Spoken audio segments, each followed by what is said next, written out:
अरे ओए, please handle साफ कर दे इसको। जी मैम साहब, अभी करती हूँ। ए, ये क्या कर रही है? पागल पागल हो गई है क्या? ये इतने गंदे ब्रश से मेरी इतनी महंगी सैंडल साफ करेगी? ये जो दुपट्टा पहनी है ना, इससे साफ कर। चल। माफ करना मैम साहब, हमने देखा नहीं कि आपकी चप्पल का रंग दूसरा है। कोई बात नहीं, हम अपने दुपट्टे से कर देते हैं। हाँ बस ये वाली सैंडल साफ कर। बता कितने पैसे हो गए? 20 रुपए। ये ले। ये क्या मैम साहब, 500 रुपए? खुले तो नहीं है हमारे पास। कोई जरूरत नहीं है खुले पैसे देने की, रख ले अपने पास। वैसे भी जानती हूँ तुझे मैं बहुत अच्छे से। क्या मैम साहब, आप हमें जानते हैं? तुझे बहुत अच्छे से जानती हूँ। एक्चुअली तेरी बहन को ज्यादा अच्छे से जानती हूँ। मेरे स्कूल में पढ़ती थी मेरे साथ, और अभी तक मुझे समझ में नहीं आया कि उसे स्कॉलरशिप मिली कैसे। स्कॉलरशिप तो मुझे मिलनी चाहिए थी ना। देखिए मैम साहब, आप उनके बारे में ऐसी बातें मत कीजिए। हमारी बहन ना पढ़ाई में बहुत तेज है, इसीलिए उसे वो स्कॉलरशिप मिली थी। मुझे तो ऐसा लगता है कि तेरी बहन ना जरूर अपना मुंह काला करवाती होगी, कुछ उल्टे सीधे काम करती होगी, इसलिए तो उसे स्कॉलरशिप मिल गई। यही सच्चाई है तेरी बहन की, पता है तुझे? बस कीजिए मैम साहब, आप ऐसा कैसे बोल सकती हैं हमारी बहन के बारे में? बहुत हो गया आपका, और हमें नहीं चाहिए आपके कोई पैसे। ये लीजिए और जाइए आप यहाँ से, हो गया। अच्छा, मुझे पैसे वापस करेगी? चल देख, तुम जैसे गरीब लोग ना ऐसे ही होते हैं। मैं ही पागल थी जो इतना बड़ा नोट तुझे दे दिया। अब बैठ ही रहे यहाँ पे, कबार कहेंगी।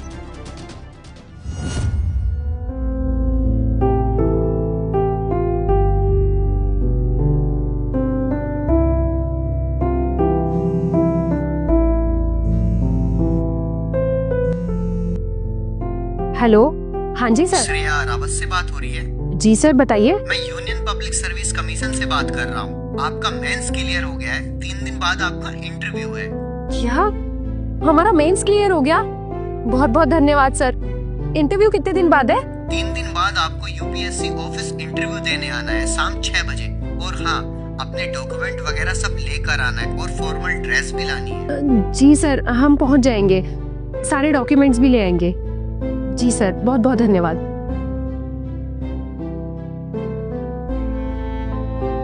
भगवान का लाख लाख शुक्र है, हमारा मेंस क्लियर हो गया। लेकिन हमें ये समझ नहीं आ रहा कि अब हम इंटरव्यू में पहन के क्या जाएंगे। हमारे पास तो इंटरव्यू वाले कपड़े भी नहीं है। उसमें तो लोग बहुत अच्छे अच्छे कपड़े पहन के आते हैं। हमने सुना है कि अच्छे कपड़े ना पहन के जाने से इंटरव्यू खराब भी हो सकता है। क्या करेंगे हम? हमारे पास तो कपड़े खरीदने के लिए 1 रुपया भी नहीं है। कहाँ से लाएंगे हम इतने सारे पैसे? कैसे इंतजाम होगा? हाँ, एक बार दीदी को फोन करते हैं, क्या पता उनके पास कुछ पैसे हो और वो हमारी मदद कर दे। हेलो दीदी। हाँ बोलना। दीदी, आपको एक खुशखबरी देनी थी। हमारा ना यूपीएससी का मेंस क्लियर हो गया। अभी अभी हमें फोन आया था। क्या? सच में? ये तो बहुत अच्छी बात है। मैं तेरे लिए बहुत ज्यादा खुश हूँ। जी दीदी। दीदी, हमें ना फोन पे वो लोग ये भी कह रहे थे कि 3 दिन बाद ना हमारा इंटरव्यू है। दीदी, हमारे पास ना इंटरव्यू में पहनने के लिए अच्छे कपड़े नहीं है, और हमारे पास इतने पैसे भी नहीं है कि हम नए कपड़े खरीद पाए। दीदी, हमने आपको फोन इसलिए किया था कि कुछ पैसे हो जाएंगे क्या? देखिए, जैसे ही हमारे पास पैसे आ जाएंगे ना, हम कमाने लगेंगे, तो हम आपको पक्का पैसे लौटा देंगे। अभी के लिए थोड़ी सी मदद कर दीजिए दीदी। यार बहन, मुझे पता है कि तेरे पास अभी बिल्कुल भी पैसे नहीं है, पर मैं सच बोलूं तो मेरे पास भी पैसे नहीं है, वरना मैं तेरी मदद कर दी थी। अब मैं क्या करूं? तू चिंता मत कर, मैं इनसे बात करती हूँ और कुछ देखती हूँ, तुझे जरूर बताऊंगी। जी दीदी, बताइएगा जरूर। और ज्यादा नहीं चाहिए हमें, अगर 1000-1500 भी हो जाएंगे ना तो हमारा काम चल जाएगा। हम कहीं ना कहीं से कपड़ों का इंतजाम कर लेंगे। दीदी प्लीज थोड़ा सा देख लीजिए और हमें बताइएगा जरूर। हाँ ठीक है, तू ध्यान रख, और मैं तेरे लिए बहुत ज्यादा खुश हूँ। बहुत बहुत धन्यवाद दीदी, रखते हैं। ठीक है, बाय। हे भगवान, दीदी के पास भी पैसे नहीं है, और पता नहीं वो 3 दिन में इंतजाम कर भी पाएंगी या नहीं। कैसे सब होगा? भगवान, तू ही कोई रास्ता दिखा। तू यहाँ तक लेके आया है, आगे भी तू ही लेके जाएगा। जी सुनिए। जी। ये फ्राइडे मार्केट कहाँ लगती है? जी साहब, आप यहाँ से आगे जाके राइट मुड़ेंगे ना, वहीं पे ही लगती है। ठीक है ठीक है। वैसे एक बात पूछूं आपसे, ये आप यहाँ जूते साफ करती हैं और ये पढ़ाई भी कर रही हैं, दैट्स वेरी स्ट्रेंज। मैं कुछ समझा नहीं। साहब, जूते साफ करना तो हमारा काम है, लेकिन पढ़ाई का हमें हमेशा से बहुत शौक रहा है और हम ना पढ़ाई में बहुत अच्छे भी थे, क्लास में हमेशा अव्वल आते थे और हमने ना यूपीएससी का एग्जाम भी दिया था। हमारा मेंस क्लियर हो गया साहब। 3 दिन बाद हमारा इंटरव्यू है। अभी थोड़ी देर पहले फोन करके बताया हमें। क्या बात कर रही हैं, आपका मेंस निकल गया है? ये तो बहुत बड़ी बात है सच में। मतलब सच कहूँ तो मैं भी एक टाइम पे यूपीएससी की तैयारी कर रहा था। मेरे पेरेंट्स ने मुझे सारी फैसिलिटीज दी, लेकिन मेरा तो प्रीलिम्स भी नहीं निकल पाया। लेकिन आपने मेंस निकाल लिया, बहुत बड़ी वो है ये तो। साहब ऐसे ही होता है, हालात ना इंसान से बहुत कुछ करवा लेते हैं। हम और हमारी बहन ना हमेशा से पढ़ने में बहुत अच्छे थे, लेकिन पैसों की इतनी तंगी रही है। पर हमने ना हर चीज स्कॉलरशिप से करी है, चाहे वो स्कूल हो, कॉलेज हो। बल्कि हम जिस ट्यूशन में जाते थे ना, वहाँ पे भी हमारी फीस माफ कर दी गई थी, सिर्फ और सिर्फ इसी वजह से कि हम पढ़ाई में बहुत अच्छे हैं और ट्यूशन का भी नाम रोशन करते थे। ये तो बहुत अच्छी बात है। वैसे किसी ने ठीक ही कहा है, जहाँ टैलेंटेड लोग होते हैं ना, अब चाहे अमीर हो या गरीब, भगवान उनके लिए रास्ते खोल ही देते हैं। अब आप मुझे देख लीजिए, इतने साल मेहनत की, पढ़ाई की, यूपीएससी के बहुत सपने देखे, कुछ हुआ ही नहीं। अब पापा की दुकान संभालता हूँ, लेकिन आप बहुत टैलेंटेड हैं, बहुत आगे तक जाएंगे आप, देखना। वैसे मैं एक बार आपकी किताब देख सकता हूँ? साहब, आप हमारी किताब देखना चाहते हैं? आप क्या करेंगे ये देख के? जी मेंस तक तो पहुंच ही नहीं पाया, तो एक बार देख लेता हूँ आगे क्या कोर्स होता है। एक बार दिखाएंगे? जी साहब, बिल्कुल। किताब पे तो सबका हक है, लीजिए। जी थैंक यू। क्या बात है, लॉजिकल रीजनिंग। वैसे यही काफी टफ होती है मेरे हिसाब से। जी साहब, ना पढ़ने वाले के लिए तो सब कुछ मुश्किल है और पढ़ने वाले के लिए सब आसान। वैसे आप बता रहे हो 3 दिन बाद आपका इंटरव्यू है, तो आपको तो कपड़े वगैरह खरीदने चाहिए, क्योंकि आपको तो बहुत डिसेंट लुक में जाना पड़ेगा वहाँ पे। तो ऐसे कैसे चलेगा? आप तैयारी कीजिए ना। साहब आप सही कह रहे हैं, लेकिन क्या करें, हमारे पास तो रोटी खाने तक के पैसे नहीं है। दिन का जितना कमाते हैं वो बस शाम को खाने में निकल जाता है। हमें तो समझ नहीं आ रहा कि हम इंटरव्यू देने जाएंगे क्या पहनकर, कैसे कपड़े होंगे, कहाँ से लाएंगे, पैसे कहाँ से आएंगे कपड़े खरीदने के। लेकिन साहब, हमें ना अपनी पढ़ाई पर पूरा भरोसा है। हमें पता है कि जरूर ऐसा कुछ ना कुछ होगा कि अच्छे कपड़े भी चल के हमारे पास आएंगे, क्योंकि हमने अपनी पढ़ाई के लिए बहुत दिल से मेहनत की है। ठीक कह रही हैं आप, और मुझे ऐसा लगता है कि भगवान आपके लिए कोई ना कोई रास्ता जरूर खोल देंगे। कुछ ना कुछ तो हो ही जाएगा आपका भी, डोंट वरी। वैसे भी वहाँ पे भी शायद ज़्यादातर लोग टैलेंट ही देखेंगे आपका। कपड़ों का क्या है, एक बार एग्जाम निकल गया तो कपड़े तो अच्छे आ ही जाएंगे। जी साहब, वैसे भी हम गरीबों का मददगार तो ऊपर वाला ही होता है, बाकी तो कोई हमारी मदद करने को तैयार नहीं होता। जो हम काम करते हैं ना, आधे से ज्यादा लोग तो उसके भी पैसे दे के नहीं जाते, 4 बातें और सुना के चले जाते हैं। पर क्या कर सकते हैं साहब, किस्मत के आगे किसकी चलती है। पर हमें पूरा भरोसा है, जो होगा अच्छा होगा। ये लीजिए आपकी किताब, एक सेकेंड लीजिए। बहुत बहुत धन्यवाद साहब। कितने अच्छे थे ये साहब, कम से कम अच्छे से बात करके तो गए हैं। और एक वो मेम साहब, पैसे भी नहीं दिए और 4 बातें भी सुना दी। कैसे कैसे लोग हैं दुनिया में।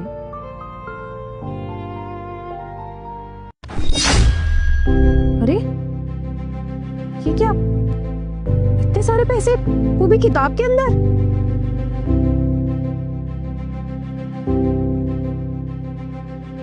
अच्छा, तो किताब के अंदर पैसे साहब ने रखे थे, लेकिन हमें ये समझ नहीं आ रहा कि इन्होंने हमारी मदद क्यों की। हम तो इन्हें जानते भी नहीं है।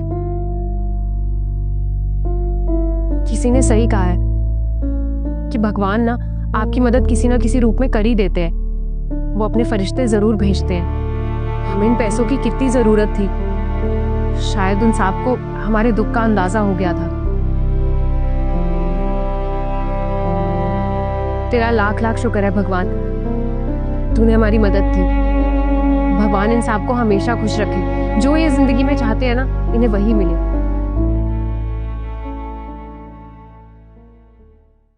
माँ, छोटी के हाथों 10,000 रुपए भिजवा रहा हूँ आपको। माफ करना, ज्यादा पैसे नहीं भिजवा पाया इस बार। समझता हूँ ऑपरेशन करवाना है और इतने पैसों से कुछ नहीं होने वाला है, लेकिन माँ तुम तो मेरी मजबूरी समझती हो ना। गार्ड का काम करता हूँ, ज़्यादा पैसा नहीं मिलता है। अपने पास भी मैंने 3-4 हज़ार रुपया बचा कर रखा है, क्योंकि कल ही तनख्वाह मिली है और पूरा महीना चलाना होता है इसमें। तो घर का किराया, बिजली का बिल, खाना पीना, इस सब में पैसा जाता है। तो कुछ पैसा अपने लिए रख लिया और बाकी जितना भी पैसा था ना तनख्वाह का, 1-1 रुपया छोटी के हाथों आपको भिजवा रहा हूँ। हाँ, छोटी बहुत खुश है यहाँ आकर। माँ, उसको ना मैंने एक जैकेट भी दिलवा दिया है। अच्छा, बेचारी ठंड में ठिठुर रही थी। इसका जो स्वेटर था ना पुराना, वो भी फटा हुआ था। मैंने उसको बहुत डांटा कि फटा हुआ स्वेटर पहनने की क्या जरूरत थी, बता देती मुझको। तो फिर यहाँ शहर से ही ना मैंने इसको एक अच्छा सा जैकेट भी दिलवा दिया है। बहुत खुश है उसको पहनकर, इसमें उसकी ठंड भी रुक रही है। माँ, मैं तो खुश हूँ, लेकिन बस इसी बात से परेशान हूँ कि आपके ऑपरेशन के लिए पूरे पैसे नहीं जमा कर पा रहा। मेरे पैसे ना जमा कर पाने की वजह से आपके ऑपरेशन में देरी हो रही है। पर माँ, मैं वादा करता हूँ अगले महीने की ना पूरी की पूरी तनख्वाह ऑपरेशन में ही लगा दूंगा। और अगर फिर भी कुछ पैसे कम पड़ गए ना तो माँ, जहाँ काम करता हूँ ना वहाँ पर बैंक वगैरह भी हैं, या तो वहाँ से उधार मांग के देख लूंगा, या फिर किसी दोस्त तो यहाँ पे कोई नहीं होगा, किसी साहब वगैरह से ना ब्याज पे पैसा उठा लूंगा। पर तुम चिंता मत करना, अगले महीने तुम्हारा मोतियाबिंद का ऑपरेशन मैं अच्छे से करवा दूंगा, फिर तुम्हें देखने में कोई दिक्कत नहीं होगी। हाँ, अच्छा माँ सुनो ना, मैं छोटी को फिर गांव के लिए रवाना कर रहा हूँ। तुम ख्याल रखो अपना, और जब छोटी पहुंच जाए फिर मैं तुम दोनों से फोन पे बात कर लूंगा। अभी मैं भेजता हूँ उसको। वो क्या है ना, ड्यूटी का भी टाइम हो रहा है, साहब आने वाले होंगे, और फिर छोटी भी यहाँ रुकेगी तो खर्चा बढ़ेगा, वैसे ही पैसा कम है। तो मैं फटाफट से इसकी बस करा के इसको भेज रहा हूँ। ठीक है, रखता हूँ माँ, प्रणाम। छोटी, माँ से बात हो गया है, तू ये 10,000 रुपये लेके फटाफट से गाँव निकल जा, और डॉक्टर साहब के हाथ में ना ये पैसा रख दियो, और उनको एक बार पूछ के देख लियो कि वो 10,000 में ऑपरेशन शुरू कर सकते हैं कि नहीं। बोल दियो, अपने भाई की हालत बता दियो कितनी ख़राब है, नहीं दे सकते ज़्यादा पैसे एक बारी में। अगर फिर भी डॉक्टर साहब ना माने तो फिर अगले महीने तो मैं बाकी पैसों का इंतजाम कर ही दूंगा, है ना। जी भैया, मैं डॉक्टर साहब से दरख्वास्त करूंगी कि इतने पैसों में माँ का इलाज शुरू कर दें। तो ठीक है, फिर तू निकल जा पैसे लेके। और सुनना, ये पैसे ऐसे खुले में क्यों रखे हुए हैं, इनको फटाफट से बैग में डाल अपने, और ध्यान से जाइयो सफर में। ये जो शहरों से गाँव के लिए बसें चलती है ना, इसमें चोरी चकारी बहुत होती है। किसी को भी अगर भनक लग गई ना कि तेरे पास इतना पैसा है तो तेरे पीछे पड़ जाएंगे। वैसे तो अकेली लड़की बस में सफर कर रही है, कोई होगा भी नहीं तेरे साथ। छोरों को तो मौका चाहिए होता है किसी कमजोर के साथ बदतमीजी करने का। तो बहुत ध्यान से ये पैसा लेकर जाइए, क्योंकि छोटी, अगर इन पैसों को कुछ भी हो गया ना, ये कहीं भी गुम गए, तो तेरा भाई आसानी से पैसे ला नहीं पाएगा। तू देख ही रही है ना अपने भाई की हालत, कितने पैसों में गुजारा करना पड़ता है। तो इसलिए छोटी, बस सावधानी के लिए बता रहा हूँ कि पैसों को बहुत ध्यान से लेके जाइए। माँ के ऑपरेशन का पैसा है, कोई गलती मत करियो, ठीक है। तू निकल जा फिर बस स्टैंड के लिए। मैं चाहता तो तुझे छोड़ भी देता, लेकिन अब क्या करूं, ड्यूटी पर हूं, मजबूर हूं, कभी भी साहब आते होंगे, है ना। जी भैया, आप फिक्र मत करिए, मैं संभाल कर लेके जाऊंगी। मैंने तुझे रास्ता बता ही दिया है, यहाँ से बिल्कुल सीधे सीधे निकल जाइयो 1 किलोमीटर। उसके बाद वो जो अगला कट आता है ना, उस कट पे दाहिने हाथ को मुड़ जाइयो, बस वहीं पर बस स्टैंड मिल जाएगा, और वहीं तुझे बता देंगे लोग कि गाँव के लिए बस कहाँ जाएगी। जी भैया, प्रणाम। ठीक है, खुश रह। भाई रमेश, हमें अपनी बहन से नहीं मिलवाओगे क्या? छोटी, ये मेरे मालिक है जिनके यहाँ नौकरी करता हूँ। नमस्ते बहन। नमस्ते मालिक। मालिक, ये मेरी छोटी बहन सरला है, गांव से आई थी, बस इसको भेज ही रहा था। बस बोल ही रहा था कि बस स्टैंड पे चली जाए, इतना में आप आ गए। ये बताओ, तुम दोनों पैसों वैसों की कुछ बात कर रहे थे, लेन देन का कुछ चल रहा था, और तुम दोनों के मुंह पे काफी टेंशन नजर आ रही है मुझे। क्या हुआ, सब ठीक है ना? नहीं, ऐसी कोई बात नहीं है साहब, वो घर गृहस्थी की बातें हैं, पैसा वैसा सब चलता रहता है, छोड़िए इन बातों को। मैं गेट खोल देता हूँ, आइए, तू बहन निकलना। देखो रमेश, तुम मेरे यहाँ काम करते हो तो मुझे पता होना चाहिए कि तुम्हारे ऊपर क्या मुसीबत आई है, किस टेंशन में हो तुम, तो मुझे बताओ, छुपाओ मत। मालिक, वो हमारी माँ का ना ऑपरेशन होना है मोतियाबिंद का। गाँव में रहती हैं, सिलाई बुनाई का काम करती हैं सालों से, तो आंखें कमजोर हो गई हैं। डॉक्टर को दिखाया था तो डॉक्टर बोल रहे थे कि मोतियाबिंद का ऑपरेशन होगा और उसमें पैसा लगेगा। तो बस वो पैसा ही कम पड़ रहा था, उसी के लिए माँ से बात कर रहा था कि अभी छोटी को 10,000 रुपये दे के भेज रहा हूँ, अगली तनख्वाह से और पैसा इकट्ठा करके ना उनके ऑपरेशन के लिए पूरा पैसा इकट्ठा हो जाएगा, फिर इस तरह से ऑपरेशन करवा दूंगा। बस यही बातें चल रही थी। तो तुम कंपनी में बोल के HR से एडवांस ले लेते। मालिक, झूठ नहीं बोलूंगा, पहले तो सोचा था कि इस तरह से एडवांस मांगना ठीक नहीं है। अब एक गार्ड आदमी एडवांस मांगेगा आपसे तो कहीं नौकरी से न निकाल दो। फिर एक बार को मेरी छोटी ने भी यही बोला था कि अपनी कंपनी में उधार मांग लो, तो फिर सोचा था कि HR मैडम से बात कर लूंगा, लेकिन जब HR मैडम से बात करने गए इस बारे में तो उन्होंने डांट कर भगा दिया। बोला कि एक तो गार्ड की नौकरी करते हो, ऊपर से आए हुए भी 2-3 महीने हुए हैं, और इस तरह से एडवांस मांग रहे हो, ये अच्छी चीज़ नहीं है, नौकरी छोड़ दो इससे बढ़िया। तो मालिक, नौकरी तो नहीं छोड़ सकते थे, इसलिए फिर खुद ही किसी तरह से जुगाड़ कर रहे हैं कि पहले कुछ पैसे भिजवा रहे हैं, डॉक्टर को मना के देख लेंगे अगर इतने पैसे रख के ऑपरेशन चालू कर दें, वरना फिर अगले महीने तो करवा ही लेंगे पैसे भेज के बाकी। अरे यार तुम इतने परेशान थे, इतनी परेशानी है तुम्हारे ऊपर, तो तुम मुझे बताते ना डायरेक्ट आके। एक मिनट रुको।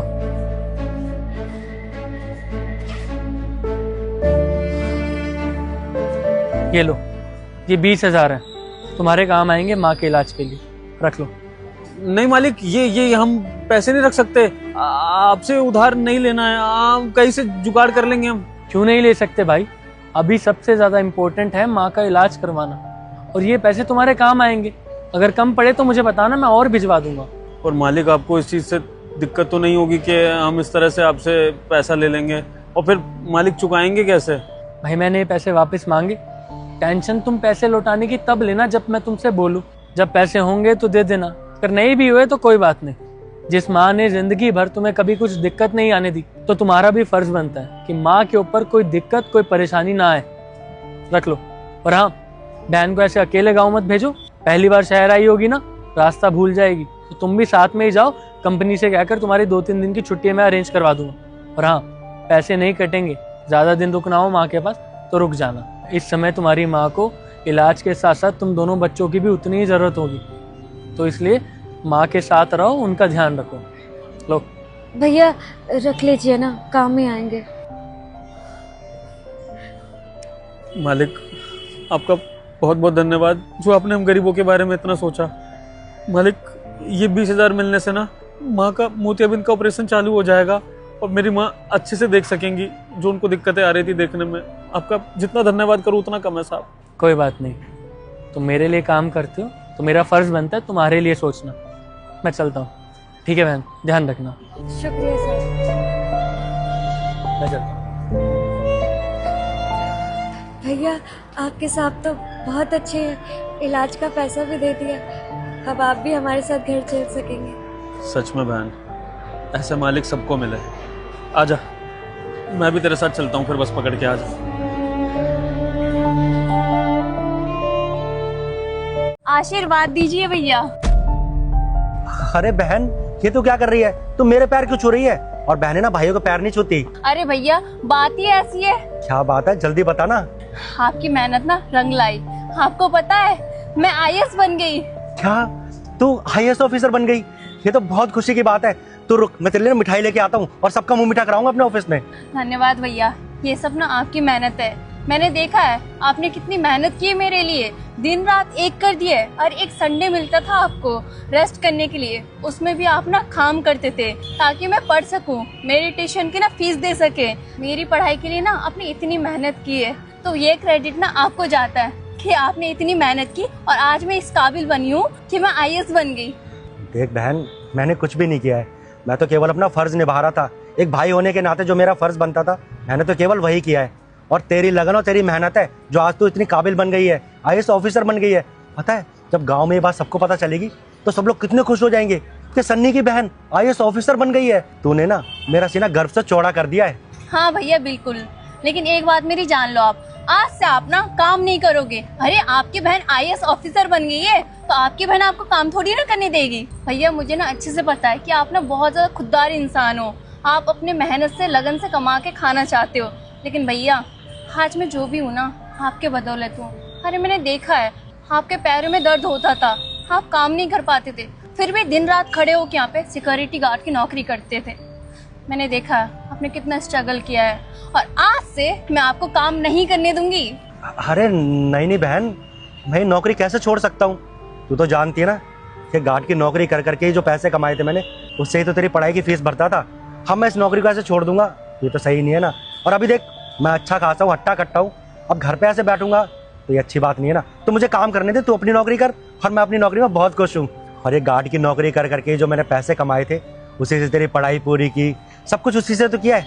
और तू चिंता मत कर, अभी तेरी शादी भी तो करनी है ना। भैया आपने मुझे इस काबिल बनाया है। मम्मी पापा के जाने के बाद जहाँ पे भाई ना बहनों की शादी करवा देते थे, आपने पढ़ा लिखा के मुझे बड़ा किया, मुझे किसी भी चीज़ की कमी नहीं होने दी।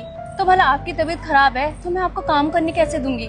मेरी बात मानिए ना, आप एक काम छोड़ दीजिए और चलिए मेरे साथ। अरे बहन, एक मिनट रुक तो जा। अगर मैं ऐसे काम छोड़कर जाऊंगा तो साहब क्या सोचेंगे? एक बार साहब को आने दे, उनसे बात कर लूँ कि मेरी बहन IAS ऑफिसर बन गई है, उन्हें भी तो खुशखबरी दे दूँ ना। और मेरे साहब ना बहुत अच्छे हैं, वो ये जानकर बहुत खुश हो जाएंगे। एक बार उन्हें बता दूँ। अब ऐसे बिना बताए यहाँ से जाऊँगा ड्यूटी छोड़कर तो वो क्या सोचेंगे कि ये गार्ड कहाँ चला गया ड्यूटी छोड़कर। अगर मेरे पीठ पीछे चोरी चकारी होगी तो कौन जिम्मेदार होगा? तो रुक, अभी साहब आते होंगे, उनसे बात कर लूँ। भैया आप ना बहुत ज्यादा बोले हो। ये जो अमीर लोग होते हैं ना, इनको कोई फर्क नहीं पड़ता आप इनके पास काम करो या ना करो, पर इनको बोलने की क्या ही जरूरत है। चलिए मेरे साथ। अरे बेटा ऐसी कोई बात नहीं है, और वो अमीर लोग ना कोई और होते होंगे, लेकिन मेरे साहब ना बहुत अच्छे हैं दिल के। उन्होंने कभी ना मुझे समझा ही नहीं मैं गार्ड की नौकरी करता हूँ, हमेशा अपने परिवार जैसा समझा है। बस एक बार साहब आ जाएं तो मैं उन्हें बता के फिर तेरे साथ चलूंगा, ठीक है? भैया आप समझने की कोशिश क्यों नहीं कर रहे हो? ये जो हम गरीब लोग होते हैं ना, अगर हम कामयाब हो जाए ना, ये अमीर लोग ना बर्दाश्त नहीं कर पाते। और एक सिक्योरिटी गार्ड की बहन IAS बनी है। आप चलिए भैया मेरे साथ। अरे एक बार साहब आ जाए। हाँ भाई सतीश, किससे बातें हो रही हैं? साहब ये मेरी छोटी बहन है। अच्छा। और साहब आपको एक खुशखबरी देनी थी। हाँ हाँ बता ना। साहब मेरी छोटी बहन ना IAS ऑफिसर बन गई है। अरे क्या बात है, कॉन्ग्रेचुलेशंस। बहुत अच्छी बात है, बहुत अच्छा लगा सुन के मुझे। Thank you so much. साहब एक छोटी सी बात और करनी थी आपसे। वो मेरी छोटी बहन अब IAS ऑफिसर बन गई है ना, तो वो ये चाहती है कि मैं गार्ड की नौकरी ना करूं और घर पे बैठकर आराम करूं। इसका मानना है कि मैंने ना अपने जीवन में बहुत काम कर लिया, अपनी सारी जिम्मेदारी निभा दी, तो ये चाहती है कि अब मुझे घर पे बैठना चाहिए। साहब अब आप ही समझाइए ना, मैं ये कैसे कर सकता हूँ? क्यों नहीं कर सकता भाई, बिल्कुल ठीक कह रही है तेरी बहन। अब तुझे आराम करना चाहिए भाई, बहुत सेक्रीफाइस किए तूने अपनी बहन के लिए। आपको पता है इसको मैंने कितनी बार कहा कि संडे को काम करने मत आ। मैं समझ सकता हूँ तेरी बहन UPSC की तैयारी कर रही है, तुझे पैसों की जरूरत है भाई, मैं दे दूंगा। लेकिन ये इतना खुददार इंसान है ना, इसने मुझे हमेशा यही बात कही, कहता नहीं साहब मैं मेहनत करके कमाऊंगा और तब अपनी बहन को IAS बनाऊंगा। कभी सुनी नहीं इसने मेरी बात। बुखार होता था, एक बार एक्सीडेंट भी हो गया था इसका। सच में बहुत मेहनत की इस इंसान ने तुम्हें IAS बनाने के लिए, और अच्छा लगा देखकर कि तुमने अपने भाई की मेहनत की कदर की। बहुत अच्छी बात है। लेकिन तू चिंता मत कर भाई, देख एक रिवर्ट तेरी बहन की तरफ से और एक रिवर्ट मेरी तरफ से। अब हर महीने मैं तुझे 10,000 रुपये एज अ पेंशन दूंगा और तू मना नहीं करेगा, समझा? ये मेरा ऑर्डर है भाई। तूने इतना कुछ किया है मेरे लिए यार, इतना कुछ सीखा है मैंने तुझसे, सच में बहुत अच्छा लगा देखकर। जहाँ गरीब लोग अपनी बहन की शादी करवा देते हैं, वहीं एक मेरा भाई है जिसने अपनी बहन के लिए इतना बड़ा सपना देखा, और दूसरी तरफ तुम हो जिसने सपना पूरा कर दिया। बस एक चीज़ की कमी रहेगी अब यार। आपको पता है ये सिर्फ यहाँ पे सिक्योरिटी गार्ड नहीं है, ये मेरा बहुत अच्छा दोस्त भी बन गया है। जब भी मुझे टेंशन होती है तो इसी के साथ जाता हूँ, बाहर चाय पी के आता हूँ और रिलैक्स हो जाता हूँ। लेकिन अब आज के बाद भाई वो चाय अकेले पीनी पड़ेगी, पर कोई बात नहीं, जीवन का दस्तूर है भाई। ज़िंदगी में लोग आते हैं जाते हैं, ये सब तो चलता ही रहता है। लेकिन सच में बहुत ज़्यादा खुश हूँ मैं, और कल से ऑफिस आने की कोई ज़रूरत नहीं है भाई, मैं हो गया मेरा बस तेरे से अब। साहब आप सच में बहुत अच्छे हैं, और आपका बहुत बहुत धन्यवाद जो आपने मेरी भावनाओं को समझने की कोशिश की। देखा बेटा तूने, मैंने तुझसे कहा था ना कि मेरे साहब ना बहुत अच्छे हैं, वो समझेंगे मेरी बात को। अब तू ही देख, ऐसे होते हैं अमीर लोग। चल चल अब सेंटी मत हो, तेरे ऑफिस की छुट्टी हुई है भाई, मेरे की नहीं हुई है। और कैबिन में मिठाई चाहिए मुझे, समझा? हाँ हाँ साहब। हाँ भैया, मुझे तो ये लग रहा था कि आपके जो साहब है ना बहुत खड़ूस होंगे, क्योंकि सारे अमीर लोग ना गरीबों को नीचे दिखाने में कोई कसर नहीं छोड़ते। लेकिन आपके साहब तो बहुत अच्छे हैं। मैंने पता नहीं गुस्से में उनको क्या अनाप शनाप बोल दिया, मुझे ऐसा नहीं बोलना चाहिए था। चल कोई बात नहीं, चल घर चलते हैं। हाँ भैया चलते हैं, और सबका मुंह भी तो बंद करना है। सब ये बोलते थे लड़की है, शादी करवा दे, कुछ नहीं कर पाएगी, बदनामी करवाएगी। लेकिन आज आपकी बदौलत ना मैं इतनी काबिल बन गई हूँ कि सबका मुंह बंद कर सकती हूँ। तो चले भैया, और आपके इन अच्छे साहब का मुंह भी तो मीठा करना है। हाँ। चलो भैया।